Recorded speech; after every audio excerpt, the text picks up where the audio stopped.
Hi, I'm Erin Larkin and you're here with me with 5 in 5 with a winemaker, with my friend Nick, the winemaker. And we're looking at Chenin Blanc today. So Nick, tell us about these areas. So Chenin Blanc, in a quick summary, there's 3 regions in the world that do Chenin Blanc that are really known for it. We've got Vouvray in France, in the north of France, northwest of France. We've got South Africa, which is just incredible. You don't find much in Australia, but there is a lot of it made and it's very, very good. And then you've got Margaret River and Swan Valley in Western Australia.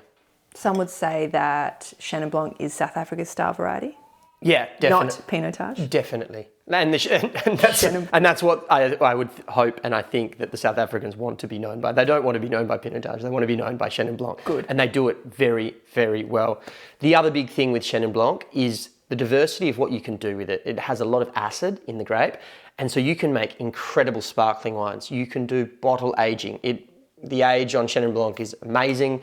You can do classical styles and you can also do semi-sweet styles. So you can cut it, and you can do like very sweet styles. So you can cut it a lot of ways and it adapts very well, but it adapts in a high level. It's not just kind of crap on all of them. It does it very, very well. So let's get into the wines. Let's get into them. Okay, so starting with wine number 1, we've got the 2013 John Kosovich bottle-aged Chenin Blanc from the Swan Valley. This is their current release. So this is the premium release that they hold back each year. 13 is current. And this is made in a really classical style. So and by that I mean picked, crushed, fermented. Stainless steel fermentation. Stainless steel and then bottled. Yeah. There's nothing to it. But what we have here is the remnants of 7 years. And it's incredibly fresh, vibrant, sort of moving into toasted honeysuckle sort of space. Beeswax. And with a stainless steel fermentation, you get real purity of fruit and you don't get as much oxidation as you would with, say, a barrel fermentation. So with that bottle age, you're getting that slow oxidation that's giving you those secondary characters, and that has this incredible intensity on the nose, and it's also got those beeswax characters that you're talking about and honey, and it's a really, really beautiful one. This is sub $40 as well, which is an important point. Moving into wine number 2, we have the 2017 Reyneke Chenin Blanc from Stellenbosch in South Africa.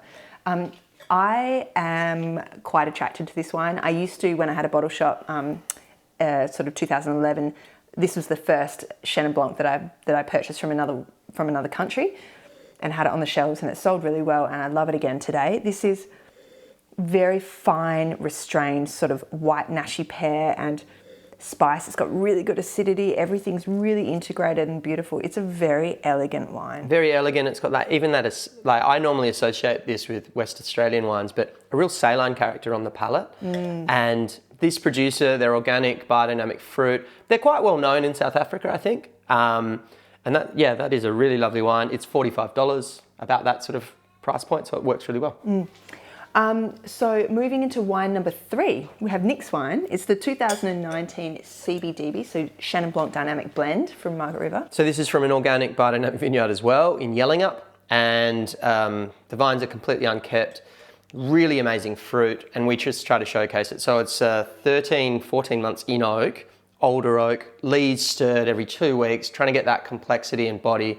And yeah, we've just released it, so yeah. You really can't see the oak in this wine. I mean, you can feel it in the texture and the volume, but certainly there is no oak artifact at all whatsoever.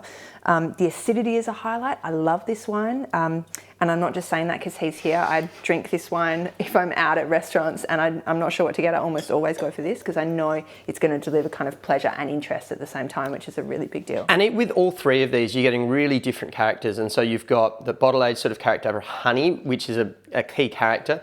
With this, you're getting more like lemon lime, hinting, like you said, sort of pear. With this, you're getting more tropical fruit. You're getting almost passion fruit, like grapefruit, pink grapefruit. And so they're all of the different spectrums that you get, which is another incredible thing about a singular grape variety. Pink grapefruit for sure.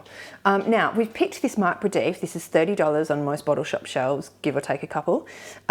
This is probably the world's most well-known Chenin Blanc, and it's got a little bit of residual sugars, which means it's a little bit sweeter, but it's incredibly balanced. And what I love about this wine is the winery releases each year older versions of itself. So we had this the other day in 2008 and it was glorious. I know that on the same wine list that I purchased at 08, you can also get 85 back to 56 with stuff in between. I mean, it was quite exciting. These wines retain freshness and elegance and excitement all the way through their lives.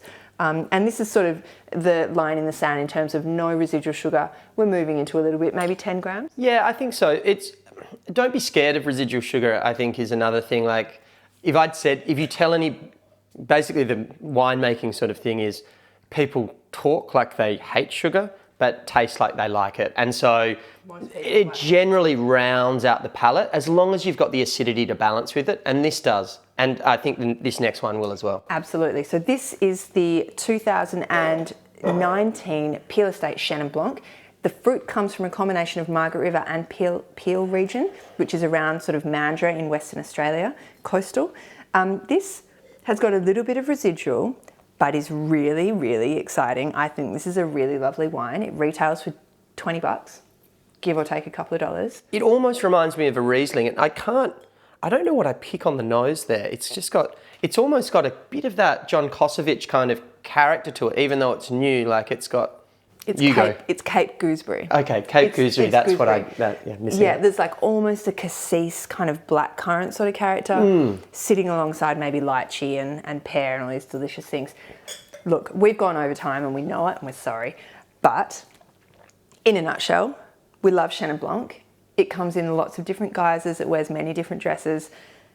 They're all beautiful in their different ways. We encourage you strongly and with passion to try them and love them like we do. Yeah, definitely.